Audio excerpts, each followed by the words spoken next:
नमस्कार छात्रों, हम इस वीडियो में देखिए बात करेंगे यहाँ पर परीक्षा अध्ययन 2026 देखिए यहाँ पर विषय हिंदी के देखिए वस्तुनिष्ठ प्रश्नों के। तो देखिए इस वीडियो में हम सभी वस्तुनिष्ठ प्रश्नों की बात करेंगे, लेकिन हम बात नहीं करेंगे जो चारों सेट है आगे की, उसकी नहीं हम बात करेंगे, और ना ही बात करेंगे जो इसके पीछे पुराने पेपर छपे हुए उनकी भी हम बात नहीं करेंगे। आप चाहें तो आप हमें कमेंट कर बता सकते हैं, हम इनके लिए अलग से यहाँ पर वीडियो बनाएंगे। और जो इसमें सब कुछ बचा हुआ है इन दो के अलावा जो अंदर वाली वस्तुनिष्ठ प्रश्न है उन सभी की हम देखिए इसमें बात करेंगे। तो आप निश्चिंत रहें, इस वीडियो को हम देखिए यहाँ पर दो पार्ट में ख़त्म करेंगे। ये देखिए वीडियो का यहाँ पर पार्ट 1 है और हम एक पार्ट एक दूसरा और अपलोड करेंगे, जिसमें देखिए यहाँ पर जो शेष वस्तुनिष्ठ प्रश्न है इसमें देखिए हम कवर करेंगे। तो देखिए पद्य साहित्य अध्याय 1 से चलिए सबसे पहला प्रश्न है आपके सामने लिखा हुआ है कि हिंदी पद्य साहित्य को बांटा गया है। तो यहाँ पर देखिए उसे कितने भागों में बांटा गया है, तो करेक्ट आंसर होगा 4 कालों में बांटा गया है। दूसरा प्रश्न है वीरगाथा काल की प्रसिद्ध रचना है, तो करेक्ट आंसर हो जाएगा देखिए पृथ्वीराज रासो। तीसरा प्रश्न है आदिकाल की कवि हैं, तो आदिकाल को देखिए वीरगाथा काल कहा जाता है, पहला पॉइंट। और इसके कवि पूछें तो इसके कवि हो जाएंगे देखिए यहाँ पर चंद्रवरदाई। ये देखिए जो चंद्रवरदाई हैं वो देखिए यहाँ पर ये जो पृथ्वीराज रासो है इसके देखिए क्या है यहाँ पर रचनाकार हैं, इस वाले ग्रंथ के क्या है रचनाकार हैं। चौथा प्रश्न है कि भक्ति काल के लोकनायक कवि हैं, तो देखिए भक्ति काल के लोकनायक कवि है यहाँ पर तुलसीदास। अगला प्रश्न है पांचवा कि हिंदी साहित्य का स्वर्ण युग कहलाता है, तो वो देखिए कहलाता है यहाँ पर भक्ति काल, यानी ऑप्शन सा। छठवां प्रश्न है विराट के प्रति जिज्ञासा की भावना मिलती है, तो ये भावना देखिए हमें देखने को मिलती है छायावाद में। सातवां प्रश्न है रीतिकाल की प्रतिनिधि रचना है, तो देखिए करेक्ट आंसर हो जाएगा बिहारी सतसई। आठवां प्रश्न है रीतिकालीन कवि हैं, तो रीतिकालीन कवि हैं देखिए यहाँ पर भूषण जी। अगला प्रश्न है यहाँ पर देखिए नौवां के हिंदी कविता का जागरण काल किस युग को माना जाता है, तो करेक्ट आंसर हो जाएगा ये माना जाता है देखिए भारतेंदु युग को। हिंदी कविता का जागरण काल ध्यान रखेंगे क्या है, जागरण काल भारतेंदु युग को माना जाता है। 10वां प्रश्न है महाप्राण के नाम से विख्यात कवि हैं, तो वो हैं देखिए यहाँ पर सूर्यकांत त्रिपाठी निराला, यानी ऑप्शन सा। 11वां प्रश्न है कि कबीर को हजारी प्रसाद द्विवेदी ने क्या कहा है, तो इन्होंने कहा है देखिए इन्हें भाषा का डायरेक्टर कहा है। अगला प्रश्न है यहाँ पर देखिए 12वां, आपके सामने आंसर भी आप यहाँ पर देख सकते हैं, तो फिर उनकी बात कर लेंगे। सगुण भक्ति धारा को कितने भागों में बांटा गया है, तो करेक्ट आंसर हो जाएगा देखिए यहाँ पर 2 भागों में बांटा गया है। सगुण भक्ति धारा को 2 भागों में बांटा गया है, कृष्ण भक्ति धारा और यहाँ पर देखिए राम भक्ति धारा में। सगुण को कितने भागों में बांटा गया है, तो देखिए 2 में बांटा गया है। एक है देखिए राम, यहाँ पर क्या हो एक होगा देखिए राम भक्ति धारा, और एक होगा देखिए यहाँ पर कृष्ण भक्ति धारा। चलिए हम अब बात करेंगे हम देखिए यहाँ पर रिक्त स्थानों की। तो सबसे पहला रिक्त स्थान आपके सामने ये रहा, यहाँ पर लिखा हुआ है इसमें पहला प्रश्न है कि भक्ति काल में प्रमुख रूप से किसका सजीव यहाँ पर देखिए वर्णन होता है, तो इसमें होता है देखिए युद्धों का सजीव वर्णन, तो युद्धों होगा यहाँ पर देखिए करेक्ट आंसर। दूसरा प्रश्न है भक्ति काल की प्रेम मार्गी काव्यधारा के प्रमुख कवि हैं, तो वो देखिए मलिक मोहम्मद जैसी, आप खाली यहाँ पर जैसी लिख सकते हैं। अगला प्रश्न है तीसरा कि भक्ति काल के प्रसिद्ध ग्रंथ का नाम बताइए, तो वो हो जाएगा देखिए रामचरितमानस। क्या हो जाएगा करेक्ट आंसर हो जाएगा देखिए रामचरितमानस,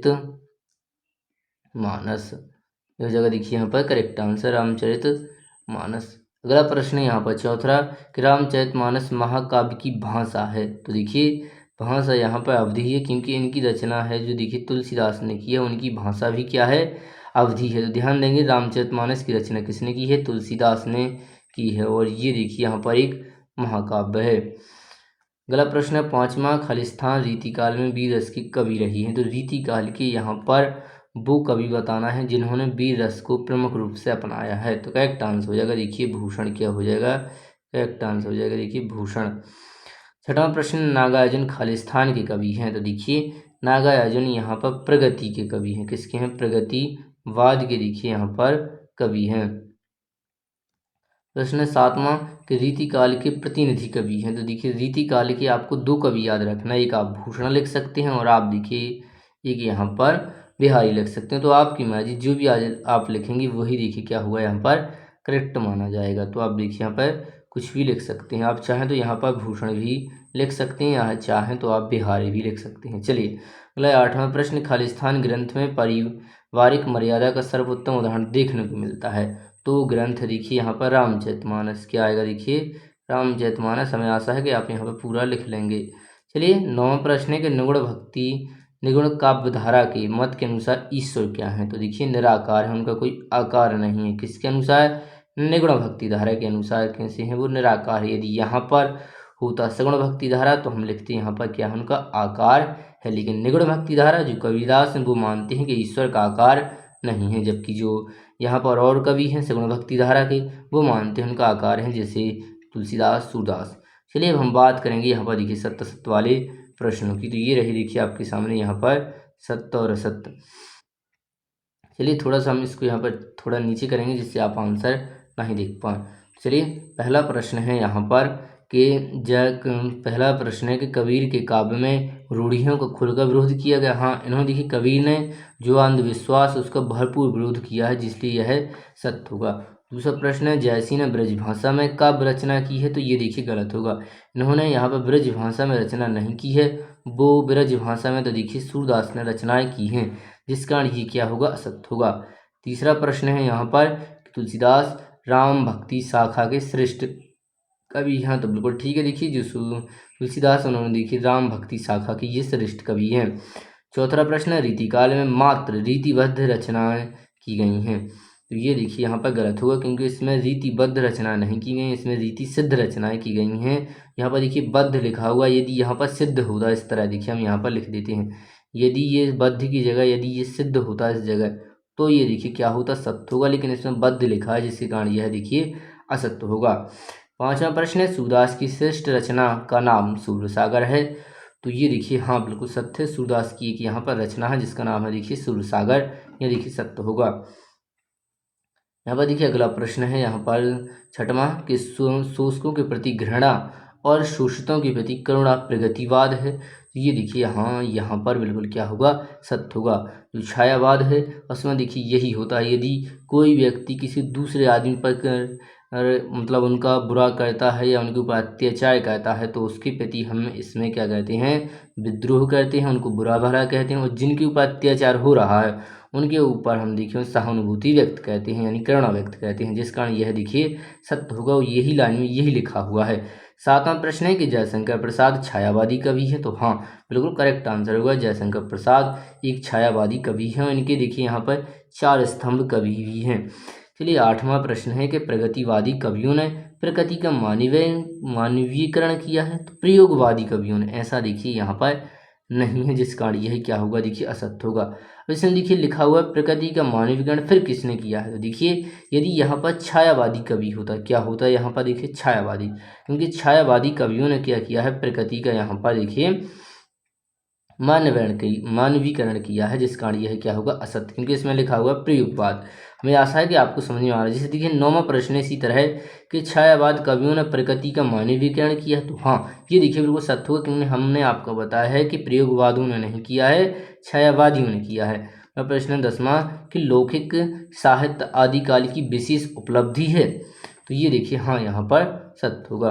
11वां प्रश्न है भूषण रीतिकाल की कवि है। तो हाँ देखिए भूषण क्या है रीतिकाल के कवि हैं। 2 कवि आपको याद रखना, एक भूषण और एक बिहारी, ये देखिए दोनों ही रीतिकाल के कवि हैं, सत्य होगा।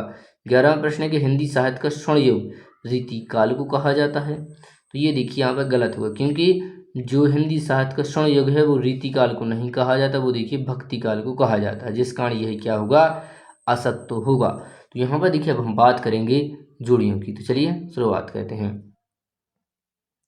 ये रही देखिए आपके सामने जोड़ियाँ, और चलिए तो जोड़ियों को हम यहाँ पर मिलाएंगे। सबसे पहली जोड़ी है यहाँ पर कि हिंदी कविता का जागरण काल, तो ध्यान देंगे ये माना जाता है देखिए यहाँ पर भारतेंदु युग को। दूसरा भक्ति काल के सर्वाधिक लोकप्रिय कवि हैं। तो भक्ति काल के सबसे लोकप्रिय कवि हैं देखिए यहाँ पर तुलसीदास। कौन से हैं? तुलसीदास। और तीसरा है ज्ञान मार्गी शाखा। तो देखिए ज्ञान मार्गी शाखा के यहाँ पर कौन है? तो ध्यान रखेंगे ज्ञान मार्गी शाखा की जो कवि हम यहाँ पे एक नई जोड़ी बना देते हैं।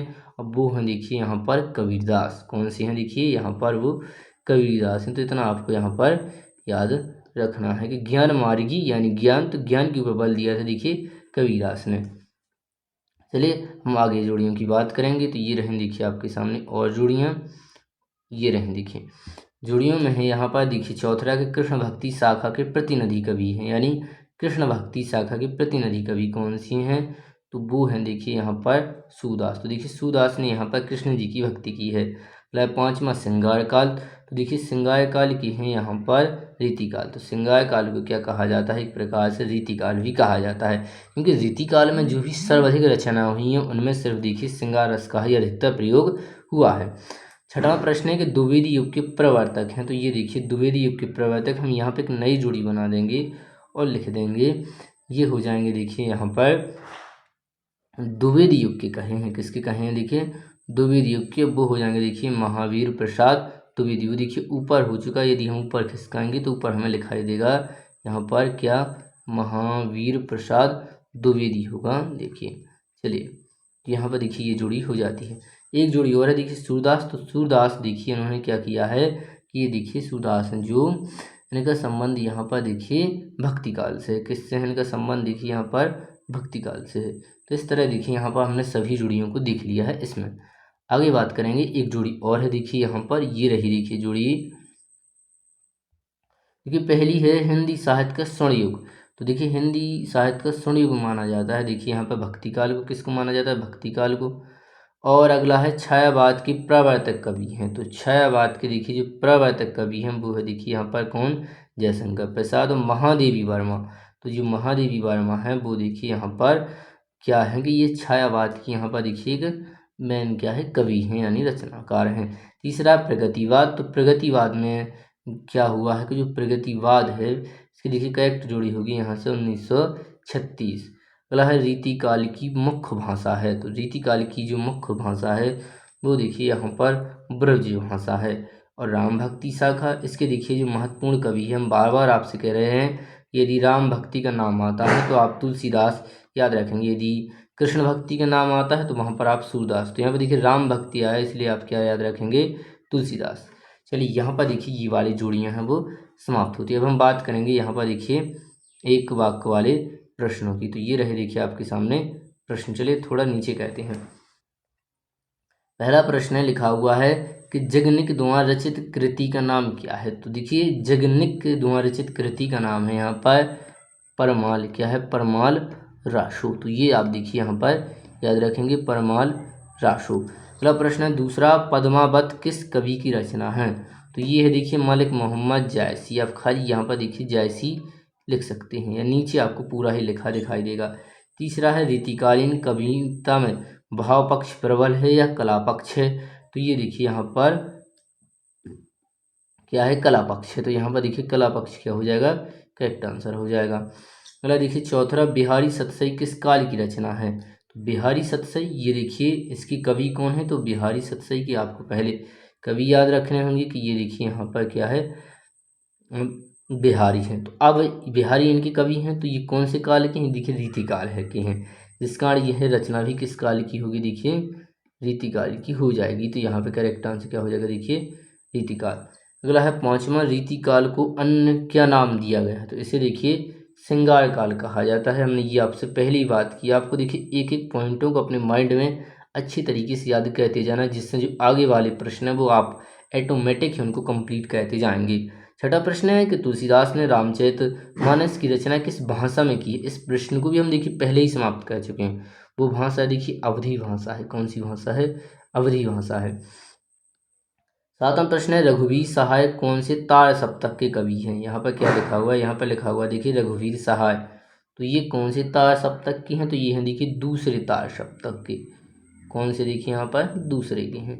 तो यहाँ पर देखिए जो अध्याय 1 है वो देखिए समाप्त होता है, लेकिन हमने कहा है कि हम एक ही वीडियो में कंप्लीट करेंगे। तो चलिए अब बात करते हैं यहाँ पर अगले जो इकाई हैं उनकी ओर। तो ये रहे देखिए अगले वाले। जब आप परीक्षा अध्ययन यदि आपके पास होगा तो आप देखेंगे हमने इसमें कुछ भी नहीं छोड़ा है।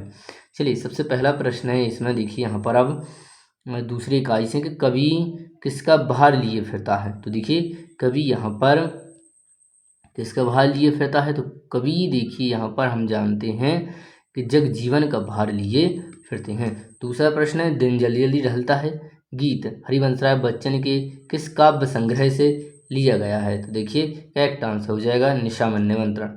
तीसरा प्रश्न है यहाँ पर, सबसे तेज बौछारों का माह कौन सा होता है? तो होता है देखिए भादो। चौथा प्रश्न है, सवेरे की तुलना किससे की गई है?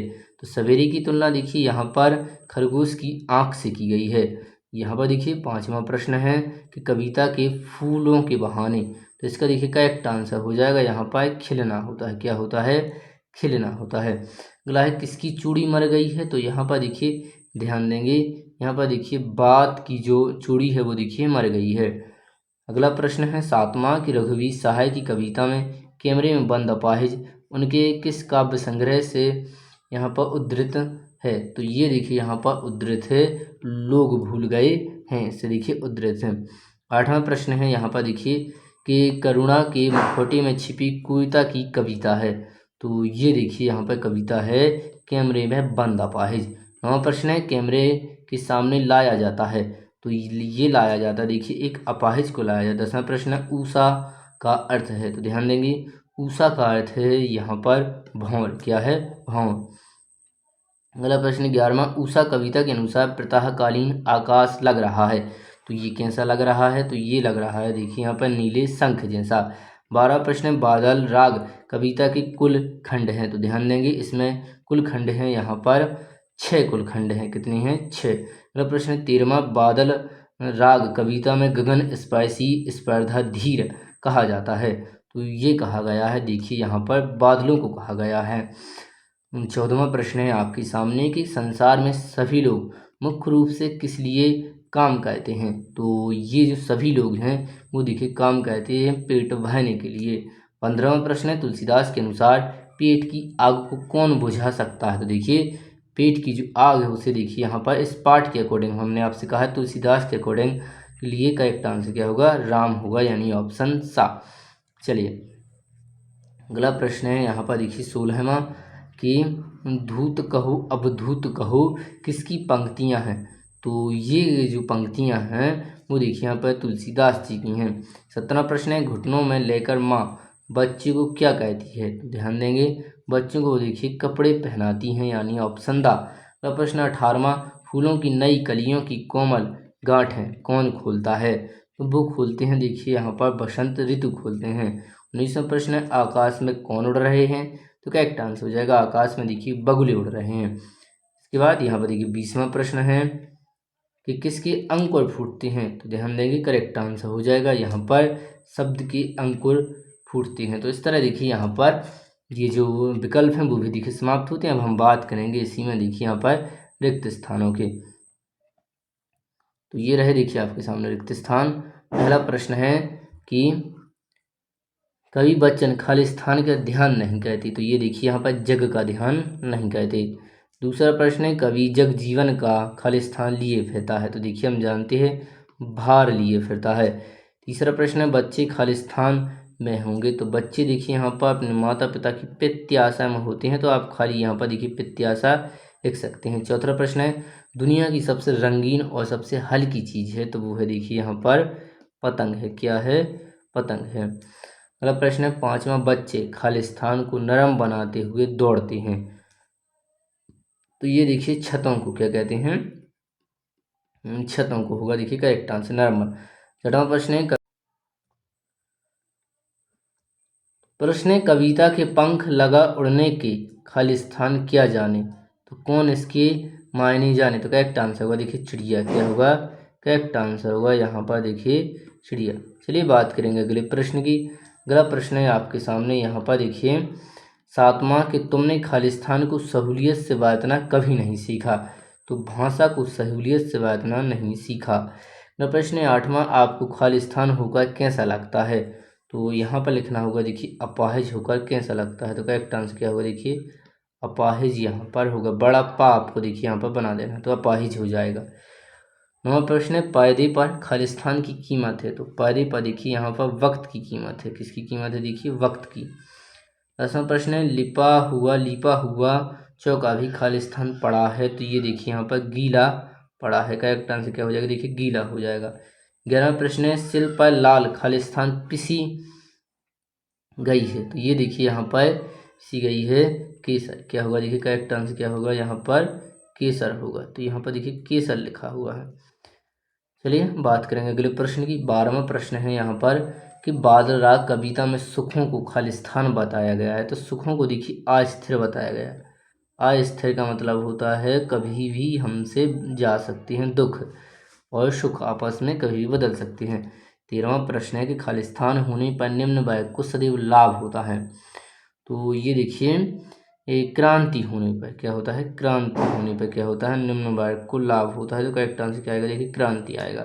14वां प्रश्न है तुलसीदास ने खालिस्तान में सोने की बात कही है, तो तुलसीदास ने देखिए मस्जिद में सोने की क्या कही है, बात कही है। तो करेक्ट आंसर क्या होगा, देखिए मस्जिद होगा।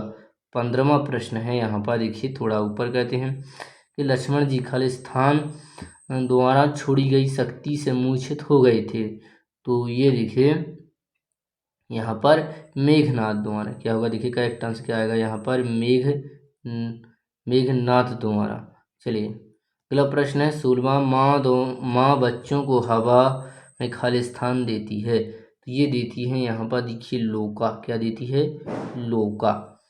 अगला प्रश्न है यहाँ पर 17वां खेत की तुलना खालिस्तान से की गई है, तो खेत की तुलना ध्यान देंगे ये की गई है कागज के पन्नों से। किससे की गई, देखिए ये यहाँ पर कागज के पन्नों से की गई है। किससे की गई, देखिए कागज के पन्नों से की गई है। 18वां प्रश्न है आकाश में पंक्तिबद्ध होकर उड़ रहे हैं, देखिए आकाश में एक लाइन में, पंक्तिबद्ध का मतलब क्या है, एक लाइन में उड़ रहे हैं। तो एक लाइन में कौन उड़ रहे हैं, देखिए बगुले उड़ रहे हैं। देखिए वीडियो बहुत लंबी होगी, ये तो आप भी जानते हैं, तो आपको क्या कहना है, वीडियो को इस तरह देखना है कि जब आप पहली बार बैठेंगे तो आप 20 मिनट देख सकते हैं, फिर अगली बार आप बैठेंगे तो 20 जो आपने देखी हुई है 1 मिनट से 20 मिनट तक, उसके बाद आप देखेंगे 20 से 40 तक। आप एक बार में वीडियो को नहीं देख पाएंगे क्योंकि बहुत लंबी है। तो आपको क्या कहना है, वीडियो को देखिए पार्ट बाई पार्ट तरीके से देखना है। हम यदि वीडियो को बहुत तरीके से अपलोड करें तो बहुत टाइम लगता है, जिस कारण हमने वीडियो को एक ही वन शॉट में यहाँ पे अपलोड की है, जिसमें आपको वीडियो को बार बार तलाशना ना पड़े। यहाँ पे देखिए हम बात करेंगे 77 वाले प्रश्नों की। ये रहे देखिए प्रश्न है आपके सामने। पहला है कि बच्चे पित्याशा में निडों से झांक रहे होंगे, तो हाँ बिल्कुल सत्य है, ये बच्चों निडों से पित्याशा में झांक रहे होंगे। दूसरा प्रश्न है कवि बच्चन मंत्री का भेष लिए फेंकते हैं, तो ये देखिए मंत्री का भेष लिए नहीं फेंकते हैं, जिस कारण यह क्या होगा, देखिए असत्य होगा। तीसरा प्रश्न है बच्चे दिशाओं को ढपली की तरह बजाते हैं, तो नहीं, बच्चे दिशाओं को ढपली की तरह नहीं बजाते हैं, जिस कारण यह क्या होगा, देखिए यहाँ पर असत्य होगा। सॉरी, ये देखिए हमने असत्य कहा, ये भी असत्य होगा और ये भी क्या होगा, असत्य होगा। चौथा प्रश्न है कविता एक खिलना है बच्चों के बहाने, तो ये देखिए यहाँ पर क्या होगा, ये भी असत्य होगा, क्योंकि ऐसा नहीं है कि कविता एक खिलना है। चलिए पांचवा प्रश्न है कवि ने हार कर बात को कील की तरह ठोक दिया है, तो हाँ, जब कवि हार जाते हैं तो बात को कील की तरह उन्होंने ठोक दिया है। छठवां प्रश्न है एक बंद कमरे में एक भिखारी को लाया गया था, ऐसा नहीं है, भिखारी को नहीं लाया गया था। किसको लाया गया था, तो आप जानते हैं, इसका आंसर आप कमेंट कर बताना है कि किसको लाया गया था। हम भी जानते, आप भी जानते, बस आपको कमेंट कर बताना है, लेकिन यहाँ पर ये क्या होगा, असत्य होगा। सातवां प्रश्न है कैमरे के सामने बैठे अपाहिज के साथ साथ दर्शकों को भी रुलाने की कोशिश होती है, हाँ ये बिल्कुल बात सही है। आठवां प्रश्न है प्रातः काल का आकाश नीले पानी जैसा था, नहीं, ये देखिए यहाँ पर क्या होगा, असत्य होगा, नीले शंख जैसा था, जबकि इसमें क्या लिखा होगा, पानी, तो ये देखिए यहाँ पर क्या होगा, गलत होगा। चलिए यहाँ पर थोड़ा हम इसको इस तरह करेंगे। अगला प्रश्न है 9वां सूर्योदय होने पर उषा का जादू टूटने लगता है, देखिए सूर्योदय होने पर यहाँ पर उषा का जादू टूटने लगता है, ये देखिए सत्य ही होगा। तो प्रश्न है 10वां अस्थिर सुख पर सदैव दुख की छाया रहती है, तो हाँ ये देखिए बिल्कुल सत्य है, क्योंकि अस्थिर सुख का मतलब है कि सुख जाएगा तो क्या आएगा जीवन में, दुख ही तो आएगा। सुख दुख आपस में क्या है, विपरीत हैं, ये देखिए क्या होगा, यहाँ पर सही होगा। 11वां प्रश्न है दुख की रूपी रावण धनियों को दबोचता है, तो ये देखिए हाँ यहाँ पर बिल्कुल सही होगा। अगला प्रश्न 12वां लक्ष्मण जी के लिए संजीवनी बूटी लाने के लिए अंगद गए थे, तो ये देखिए बिल्कुल पूरी तरीके से क्या होगा, असत्य होगा, क्योंकि अंगद नहीं गए थे। आप जानते हैं कि कौन गए थे? चलिए अगला प्रश्न है यहाँ पर 13वां, दिवाली पर गुड़ के खिलौने खरीदे जाते हैं। तो दिवाली पर गुड़ के खिलौने खरीदे जाते हैं, ये कहाँ सही होगा? तो ये देखिए गलत होगा। गुड़ के कहाँ खिलौने बनते हैं?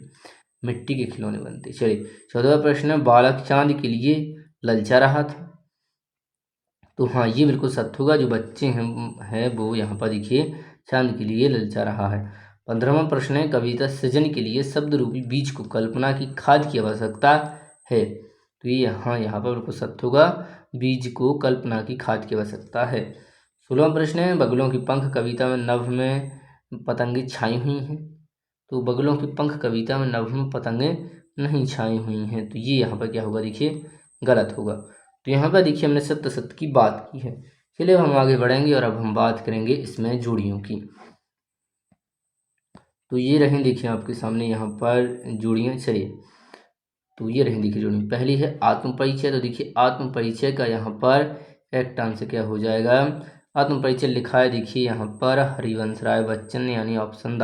अगला है रोपाई क्षण की। तो देखिए रोपाई क्षण की करेक्ट आंसर होगा कटाई अनंतता, यानी जब रोपाई हुई है तो क्या होगी? कटाई भी होगी। तो ये देखिए यहाँ पर हो जाएगा।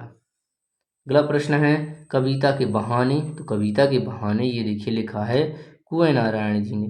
चलिए इसको देखिए हम कलर को बदल ही देते हैं। कुंवर नारायण जी का यहाँ पर जोड़ी क्या होगा? देखिए कविता के बहाने। चलिए अगला है कैमरे में बंद अपाहिज। तो ये जो लिखा है देखिए कैमरे में बंद अपाहिज, ये लिखा है देखिए रघुवीर सहाय जी ने। अगला है झिलमिल देह। देखिए झिलमिल देह है यहाँ पर नीले जल में। तो इस तरह ये होगा इसकी जोड़ी। अगला है छठवां पतंग। तो पतंग का करेक्ट आंसर होगा देखिए आलोक धनवा। क्या होगा? आलोक धनवा। चलिए अब हम बात करेंगे आगे वाली जोड़ियों की। तो ये रहें देखिए आगे वाली जोड़ियाँ भी आपके सामने। तो ये हैं देखिए। चलिए जोड़ी पहला है ऊषा। तो ऊषा क्या है? ये लिखा है देखिए यहाँ पर शमशेर बहादुर सिंह है। तो ये होगा देखिए इसका आंसर। चलिए अगला है राम को चिंता थी। तो राम को किसकी चिंता थी? तो इन्हें थी देखिए अपयश की। किसकी थी? देखिए अपयश की यहाँ पर क्या थी? देखिए चिंता थी। ये होगा। अगला है कवितावली। तो देखिए कवितावली का करेक्ट आंसर हो जाएगा यहाँ पर तुलसीदास। अगला है रुबाइयाँ। देखिए रुबाइयों का यहाँ पर करेक्ट आंसर क्या हो जाएगा? जो रुबाइयाँ हैं ये देखिए यहाँ पर फिराक गोरखपुरी द्वारा रचित है। अगला है छोटा मेरा खेत। इसका करेक्ट आंसर होगा देखिए यहाँ पर उमाशंकर जोशी। क्या होगा? देखिए यहाँ पर उमाशंकर जोशी होगा। और अगला है बादल राग। तो देखिए बादल राग यहाँ पर लिखा हुआ है सूर्यकांत त्रिपाठी निराला में। चलिए बात करेंगे यहाँ पर आगे वाली जोड़ियों की। आगे वाली जोड़ी ये रही आपके सामने। यहाँ पर लिखा हुआ है देखिए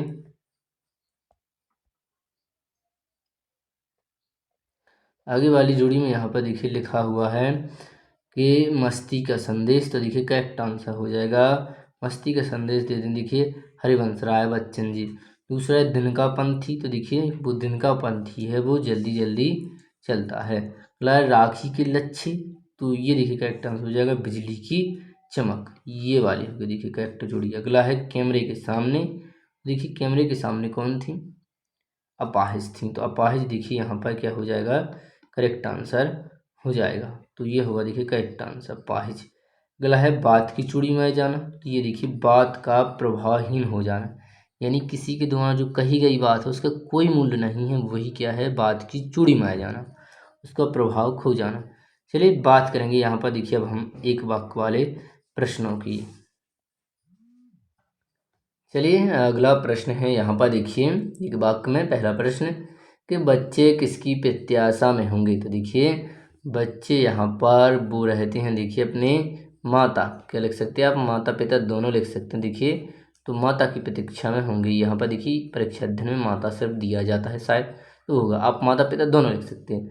दूसरा है एक माता की प्रत्याशा में। अगला है दूसरा एक गीत के रचनाकार हैं। तो एक गीत के रचनाकार हैं देखिए हरिवंश राय बच्चन। कौन है? देखिए हरिवंश राय बच्चन। तीसरा प्रश्न है कविता के साथ साथ कौन उड़ रहा है। तो कविता के साथ साथ देखिए यहाँ पर बच्चे उड़ रहे हैं। कौन उड़ रहे हैं? देखिए यहाँ पर बच्चे उड़ रहे हैं। चौथा है कविता का खिलना कौन नहीं जानता। तो कविता का जो खिलना है वो देखिए यहाँ पर फूल नहीं जानता। अगला प्रश्न है 5वां, बात बाहर निकलने की बजाय कैसी हो गई है। तो बात बाहर निकलने की बजाय और अधिक पेचीदा हो गई है। कैसी हो गई देखिए, पेचीदा होगा यहाँ पर करेक्ट आंसर। अगला प्रश्न है 6वां, अपाहिज क्या नहीं बता पाएगा। तो अपाहिज देखिए यहाँ पर नहीं बता पाएगा अपना दुख, क्या नहीं बता पाएगा अपना देखिए दुख नहीं बता पाएगा। 7वां प्रश्न है दूरदर्शन वाले कैमरे के सामने बैठे अपाहिज से बार बार प्रश्न क्यों पूछते हैं। वो इसलिए पूछते हैं ताकि वह रो पड़े, क्या कह सके वह देखिए रो पड़े, जिससे उनकी टीआरपी ज़्यादा होगी, यानी उनकी जो वीडियो है वह ज़्यादा चलेगी, जिस कारण व्यूज़ अधिक आएंगे। अगला है कवि ने स्लेट पर क्या मलने की बात कही है। कवि ने देखिए यहाँ पर लाल खड़ी या चौक मलने की यहाँ पर बात कही है। लाल खड़िया यहाँ पर क्या होगा करेक्ट आंसर चाक। अगला है 9वां, उषा का जादू कब टूटता है। तो ध्यान देंगे उषा का जादू सूर्योदय होने पर टूटता है। कब टूटता है देखिए सूर्य उदय होने पर टूटता है। अगला प्रश्न है 10वां, कवि ने नीले जल में झिलमिलाती देह की तुलना किससे की है। तो इन्होंने की है देखिए यहाँ पर भौर के नभ से की है। किससे की है, भौर के नभ से की है देखिए। अगला प्रश्न है यहाँ पर 11वां, कि तुलसीदास स्वयं को क्या कहलवाना पसंद कहते हैं। तो ये देखिए कहलवाना पसंद कहते हैं स्वयं को राम का गुलाम, क्या कहलवाना पसंद कहते हैं करेक्ट आंसर देखिए यहाँ पर राम का गुलाम। अगला प्रश्न है यहाँ पर देखिए 12वां, रावण ने किसके समक्ष हनुमान एवं अन्य वनरादि की वीरता का वर्णन किया है। तो रावण ने किया देखिए किसके समक्ष, तो करेक्ट आंसर हो जाएगा यहाँ पर देखिए कुंभकर्ण के समक्ष। क्या होगा यहाँ पर करेक्ट आंसर क्या होगा देखिए कुंभकर्ण होगा। तो आप यहाँ पर देखिए पूरा लिख देंगे कुंभकर्ण, ये होगा देखिए करेक्ट आंसर। रावणा हुआ देखिए ऊपर। अगला 13वां, रक्षाबंधन की सुबह आसमान कैसा है। तो देखिए घटा छाई हुई है। क्या होगा करेक्ट आंसर होगा देखिए यहाँ पर घटा छाई है। क्या होगा देखिए घटा छाई हुई है भी आप लिख सकते हैं। 14वां प्रश्न है छोटा मेरा खेत कविता में कवि ने किस खेत की बात की है। तो इन्होंने देखिए की है कागज के पन्नी रूपी खेत की, जो पन्ना है कागज का उसकी देखिए बात की है। तो आप ये शायद समझ चुके होंगे। चलिए अगला यहाँ पर देखिए 15वां प्रश्न, कि कवि ने अपने खेत में कौन सा बीज बोया। तो उन्होंने अपने खेत को क्या माना है। पहली बात उन्होंने माना है कागज के पन्ने को उन्होंने अपना खेत माना है। पहली बात उसमें क्या बोएंगे, उसमें शब्द ही तो बोएंगे। तो करेक्ट आंसर क्या होगा देखिए उन्होंने शब्द बोए हैं। क्या बोए हैं, शब्द। तो हम चलिए तो यहाँ पर देखिए ये भी समाप्त होते हैं। अब देखिए और जो इसमें आगे जैसे आप परीक्षा अध्ययन दिया आपके पास है, तो आप जैसे ही पलटाते जाएंगे पेजों को, तो अब आपके सामने यहाँ पर ये जो दूसरी इकाई है या अध्याय है उससे देखिए संबंधित यहाँ पर प्रश्न होंगे। हम कहें तो ये देखिए यहाँ पर गद्य खंड होगा, पद्य खंड की हम बात कर चुके हैं। चलिए अब यहाँ पर देखिए हम आपसे कहेंगे यदि आप हमारी वीडियो पर अभी तक आपने इसको लाइक नहीं किया तो लाइक करें, अपने दोस्तों में शेयर करो। यदि चैनल पर पहली बार हैं उसे भी अभी तक आपने सब्सक्राइब नहीं किया है, क्योंकि इसी तरह वीडियो हम अपलोड करने वाले हैं, तो आप हमारे चैनल को आप स्वयं अपने अनुसार यहाँ पर देखिए सब्सक्राइब कर सकते हैं। चलिए हम बात करेंगे यहाँ पर देखिए पहले प्रश्न की। पहला प्रश्न है हालाबाद के प्रवर्तक कवि हैं। तो देखिए हालाबाद के जो प्रवर्तक कवि हैं वो है देखिए यहाँ पर हरिवंश राय बच्चन। क्या होंगे देखिए हरिवंश राय बच्चन। चलिए दूसरा प्रश्न है यहाँ पर कि आलोक धनवा की पहली कविता है। तो करेक्ट आंसर क्या हो जाएगा जनता का आदमी। तीसरा प्रश्न है तीसरा सप्तक के एक प्रमुख कवि हैं। तो इसके देखिए प्रमुख कवि हैं कुंवर नारायण। चौथा है दूसरा सप्तक के एक प्रमुख कवि हैं, तो इसके हैं देखिए रघुवीर सहाय। अगला प्रश्न है 5वां कि स्वयं को उर्दू और हिंदी को दुआब मानने वाले कवि हैं। तो वो हैं देखिए यहाँ पर शमशेर बहादुर सिंह। छठवां प्रश्न है सूर्यकांत त्रिपाठी निराला किस युग के कवि हैं। तो ये देखिए कवि हैं यहाँ पर छायावाद के कवि हैं। 7वां भक्तिकाल की सगुण काव्यधारा में राम भक्ति शाखा के सर्वोत्तम कवि हैं। तो देखिए राम भक्ति कि जो सर्वोत्तम कवि है हम आपको पहले ही बता चुके हैं, वो देखिए जब भी आए तो आपको देखिए तुलसीदास ही लगाना, बड़ी कृष्णा आते हैं तो आपको देखिए सुदास लगाना है। चलिए यहाँ पर थोड़ा हम नीचे कहते हैं। अगला है 8वां प्रश्न, एक शायर यानी कवि के रूप में फिराक गोरखपुरी अपना उपनाम क्या लिखते हैं? तो वो लिखते हैं, देखिए बहुत सिंपल है, आप आराम से याद कर सकते। फिराक गोरखपुरी, तो इनका आगे का नाम क्या होगा? देखिए फिराक होगा। 9वां है, गुजराती कविता और साहित्य को नई भंगिमा और नया स्वय देने वाले कवि हैं, तो वो हैं देखिए यहाँ पर उमाशंकर जोशी। चलिए अब हम बात करेंगे यहाँ पर देखिए रिक्त स्थानों की। तो ये रहे देखिए आपके सामने यहाँ पर रिक्त स्थान। पहला रिक्त स्थान है कि हरिवंशराय बच्चन की प्रथम कृति है, तो वो है देखिए तेरा हार। क्या है? देखिए पहली कृति क्या है यहाँ पर? तेरा हार। अगला है दूसरा, आलोक धनबा एकमात्र इनका कहानी संग्रह है, तो वो है देखिए एकमात्र कविता, मतलब काव्य संग्रह को कहते हैं, कविता संग्रह है, तो वो देखिए दुनिया रोज बनती है। क्या होगा? देखिए करेक्ट आंसर क्या होगा यहाँ पर? दुनिया रोज, दुनिया रोज यहाँ पर देखिए बनती है। अगला प्रश्न है तीसरा, कुंवर नारायण ने खालिस्तान जैसा प्रबंध काव्य रचकर भरपूर प्रतिष्ठा प्राप्त की है, तो करेक्ट आंसर हो जाएगा यहाँ पर आत्मजयी। क्या होगा? देखिए यहाँ पर आत्मजयी होगा। अगला प्रश्न है चौथा, रघुवीर सहाय खालिस्तान नाम की कविता आधुनिक हिंदी कविता की एक महत्वपूर्ण रचना है, तो इनकी जो कविता है वो है देखिए यहाँ पर रघुवीर की रामदास। क्या है? देखिए यहाँ पर रामदास है। 5वां, शमशेर बहादुर सिंह ने खालिस्तान बंधुओं से पेंटिंग कला सीखी है, तो इन्होंने सीखी है देखिए यहाँ पर उकिल से। किससे सीखी? देखिए इन्होंने उकिल से सीखी है। अगला प्रश्न है 6वां, राम की शक्ति पूजा खालिस्तान की अत्यंत चर्चित कविता है, तो ये है देखिए यहाँ पर सूर्यकांत त्रिपाठी निराला। क्या है? देखिए यहाँ पर सूर्यकांत त्रिपाठी निराला। अगला प्रश्न है 7वां, खालिस्तान हिंदी साहित्य का सर्वोत्कृष्ट महाकाव्य है, देखिए आप जानते हैं करेक्ट आंसर क्या हो जाएगा? देखिए रामचरितमानस हो जाएगा। सबसे महत्वपूर्ण यहाँ पर क्या पूछा है? महाकाव्य, तो रामचरितमानस ना बनना है देखिए यहाँ पर। अगला है 8वां, करेक्ट आंसर हो जाएगा यहाँ पर देखिए रघुपति सहाय। क्या हो जाएगा? देखिए करेक्ट आंसर क्या हो जाएगा? रघुपति सहाय। चलिए अगला प्रश्न है यहाँ पर देखिए 9वां, कि उमाशंकर जोशी का उपनाम है, तो इनका उपनाम है देखिए यहाँ पर वासुकी। क्या हो जाएगा? देखिए वासुकी था। तो यहाँ पर देखिए ये क्या होते हैं, जो रिक्त स्थान है वो देखिए समाप्त होते हैं। चलिए हम आगे बढ़ते हैं 77 प्रश्नों की ओर। तो ये रहे देखिए आपके सामने। पहला प्रश्न है यहाँ पर देखिए, मधुशाला हरिवंशराय बच्चन की सुप्रसिद्ध काव्य कृति है, तो ये यहाँ पर क्या होगा? बिल्कुल सत्य होगा। अगला प्रश्न है काठ का सपना आलोक धनवा का लोकप्रिय काव्य संग्रह है, तो ये ऐसा नहीं है। देखिए जो काठ का सपना है, ये जो रचना है ये देखिए गजानन माधव मुक्ति जी की है। किसकी है? गजानन माधव मुक्तिबोध की है, तो जिस कारण यह क्या होगा? देखिए असत्य होगा। तीसरा प्रश्न है कुंवर नारायण ने कविता लेखन का कार्य अंग्रेजी से भाषा से किया है, तो ये यहाँ पर सत्य होगा। चौथा प्रश्न है रघुवीर सहाय की आरंभिक कविताएं अज्ञे द्वारा संपादित तीसरा सप्तक से प्रकाशित हुई हैं, तो ये देखिए यहाँ पर क्या होगा?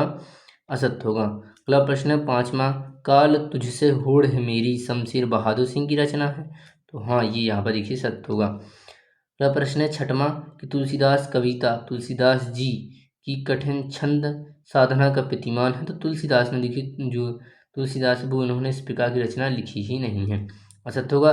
7वां प्रश्न है तुलसीदास जी लोक को मंगल की साधना के कवि के रूप में जाने जाते हैं, हाँ प्रतिष्ठित हैं। प्रश्न है 8वां, गुले नगमा के लिए फराक गोरखपुरी को ज्ञानपीठ पुरस्कार मिला हुआ है, तो ये देखिए यहाँ पे क्या होगा? गलत होगा। बात करेंगे अगले प्रश्न की। अगला प्रश्न है 9वां, उमाशंकर जोशी प्रगति काव्यधारा के कवि हैं, तो ऐसा नहीं है, ये प्रगति की काव्यधारा के कवि नहीं हैं, जिस कारण ये क्या होगा? असत्य होगा। तो यहाँ पर देखिए सत्य सत्य इस तरह हो जाते हैं। चलिए बात करेंगे यहाँ पर अब हम जोड़ियों की। ये रही देखिए आपके सामने जोड़ियाँ। तो जोड़ियों में पहली जोड़ी है कि हालाबाद, तो हालाबाद के ये जो कवि हैं वो हैं देखिए यहाँ पर कौन? जयशंकर हरिवंश राय बच्चन। और दूसरा गंगोत्री, तो गंगोत्री यहाँ पर ये रचना है देखिए उमाशंकर जोशी जी की। दूसरा यहाँ पर होगा चक्रव्यूह, तो ये है देखिए यहाँ पर चक्रव्यूह, ये है देखिए कुमार नारायण जी की, यानी तीसरा यहाँ पर होगा। और हंसते हैं हंसो हंसो जल्दी हंसो, ये देखिए रघुवीर सहाय जी की। चलिए आगे जोड़ियों की बात करेंगे। तो यहाँ पर ये रहे देखिए, अब हम इसे थोड़ा लाइनों से मिलाएंगे। बोला है चुका भी हूँ नहीं मैं, तो ये देखिए यहाँ पर करेक्ट जोड़ी हो जाएगी शमशेर बहादुर सिंह। अगली है विनय पात्रिका, तो विनय पात्रिका का करेक्ट आंसर हो जाएगा, ये है देखिए तुलसीदास जी की रचना है। अगला है बज़्म जिंदगी, तो ये है देखिए यहाँ पर किसकी है, फिराक गोरखपुरी जी की। और भागी भागी हुई लड़कियाँ, तो ये देखिए करेक्ट आंसर क्या हो जाएगा यहाँ पर, आलोक धनवा। अगला है यहाँ पर पांचवा अनामिका, तो ये करेक्ट आंसर हो जाएगा देखिए यहाँ पर सुकांत त्रिपाठी निराला। चलिए अब हम बढ़ते हैं आगे। चलिए अब हम बात करेंगे आगे एक वाक्य वाले प्रश्न की। पहला प्रश्न है यहाँ पर कि हरिवंश राय बच्चन द्वारा लिखित एकमात्र डायरी का नाम क्या है, तो देखिए इनकी डायरी का नाम हो जाएगा प्रवासी की डायरी। क्या हो जाएगा देखिए करेक्ट आंसर क्या हो जाएगा यहाँ पर, प्रवासी की डायरी।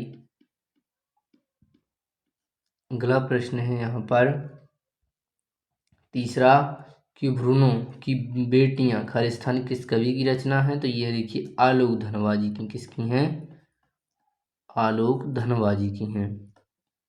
अगला प्रश्न है तीसरा, साहित्य का धंधा न कहना बड़े इसलिए समांतर रूप से अपना पैतृक धंधा भी चलाना उचित समझा, यह कथन किस साहित्य का है, तो ये देखिए कुंवर नारायण जी का है। किसका है, ये है देखिए यहाँ पर कुंवर नारायण। अगला प्रश्न है यहाँ पर चौथा, रघुवीर सहाय की किस कृति में कविता कहानी निबंध का अनूठा संग्रह है, तो ये है देखिए सीढ़ियों पर धूप। क्या कहा हमने, इसका करेक्ट आंसर क्या होगा देखिए यहाँ पर सीढ़ियों पर धूप। क्या होगा देखिए सीढ़ियों पर धूप, आप लिख लेना यहाँ पर धूप।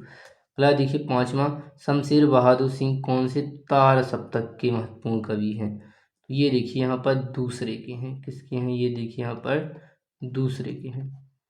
चलिए अगला है छठवां, सुकांत त्रिपाठी निराला ने किन पत्रिकाओं का संपादन किया है, तो इन्होंने किया है देखिए समन्वय। आप एक भी याद कर सकते हैं तो भी देखिए आपका यहाँ पर काम चलेगा। तो एक है देखिए समन्वय और दूसरा देखिए मतवाला। क्या है, मतवाला। आप चाहे तो दोनों भी याद कर सकते हैं, जो आप पे हो जाए देखिए समन्वय और मतवाला।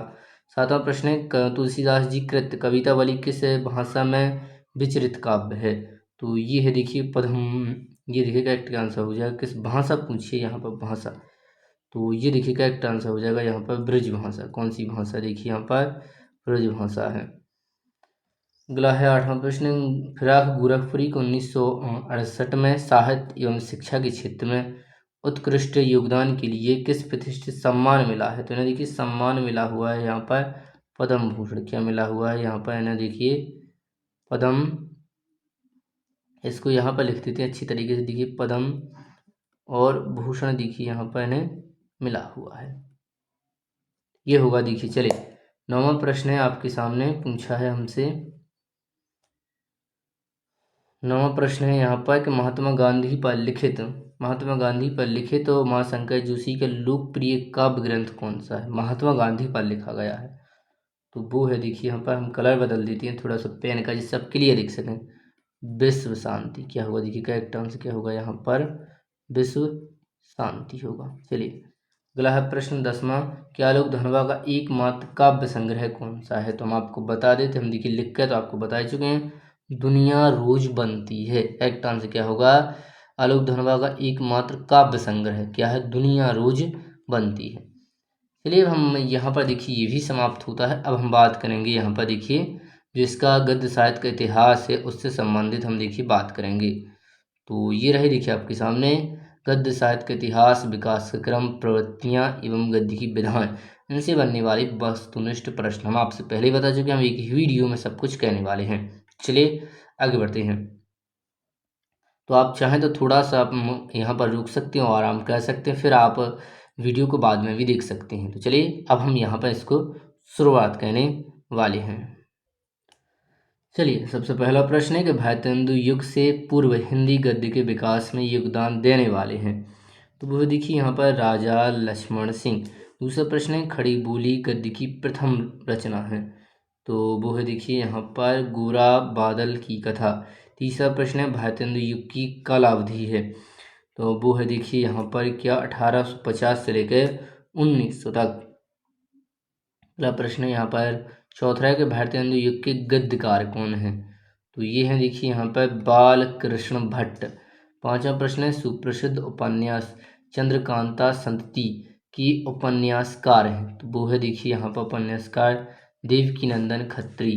छठा प्रश्न है उदय शंकर भट्ट प्रसिद्ध हैं, तो ये प्रसिद्ध हैं देखिए नाटककार के रूप में। अगला प्रश्न है सातवां के महादेवी वर्मा सुप्रसिद्ध हैं, तो सुप्रसिद्ध ये क्या है, ये देखिए यहाँ पर एक चित्र रेखा चित्रकार के रूप में प्रसिद्ध हैं। आठवां प्रश्न सरदार पूर्ण सिंह निबंधकार हैं, तो ये देखिए निबंधकार है यहाँ पर द्विवेदी युग के। नौवां प्रश्न है प्रेमचंद का प्रसिद्ध उपन्यास है, तो इनका है देखिए गबन, क्या देखिए गबन। अगला है 10वां प्रेमचंद की कहानियाँ 8 खंडों में प्रकाशित है, तो ये देखिए कौन सी है, तो वो है देखिए यहाँ पर मानसरोवर। कौन है देखिए यहाँ पर मानसरोवर। अगला प्रश्न और है देखिए आपके सामने लिखा हुआ है यहाँ पर 11वां प्रश्न है कि भारतेंदु काल के नाटककार हैं, तो इसके नाटककार हैं देखिए शंभुनाथ सिंह। और अगला है प्रसाद जी ने लगभग कहानियाँ लिखी हैं, तो उन्होंने देखिए लगभग 69 कहानियाँ यहाँ पर लिखी हुई हैं। चलिए तो अब हम बात करेंगे यहाँ पर देखिए रिक्त स्थानों की। तो ये रहे देखिए रिक्त स्थान। लिखा हुआ है कि उपन्यास खालिस्तान काव्य है, तो उपन्यास ध्यान देंगे सुनने वाला काव्य है, तो इसलिए यह यहाँ पर श्रव्य काव्य है। दूसरा है सच्चिदानंद हीरानंद वात्स्यायन किस उपनाम से प्रसिद्ध हैं, तो ये देखिए आज्ञा जी का क्या है पूरा नाम था, तो आज्ञा क्या आएगा देखिए करेक्ट आंसर। अगला है तीसरा चौधरी बद्री नारायण प्रेमघन सुप्रसिद्ध थे, तो ये सुप्रसिद्ध थे देखिए यहाँ पर देखिए आलोचक थे, क्या थे एक प्रकार के आलोचक प्रसिद्ध थे, यानी ये बुराई करने वाले प्रसिद्ध थे। ऐसी बुराई नहीं सिर्फ साहित्य को लेकर के किस किस ने किस तरह से लिखा है। अगला है चौथा प्रेमचंद को खालिस्तान की उपाधि दी गई थी, तो प्रेमचंद को देखिए उपन्यास सम्राट कहा जाता है, क्या कहा जाता है उपन्यास, इन्हें देखिए यहाँ पर उपन्यास सम्राट कहा जाता है, इनकी उपाधि इन्हें देखिए मिली हुई है।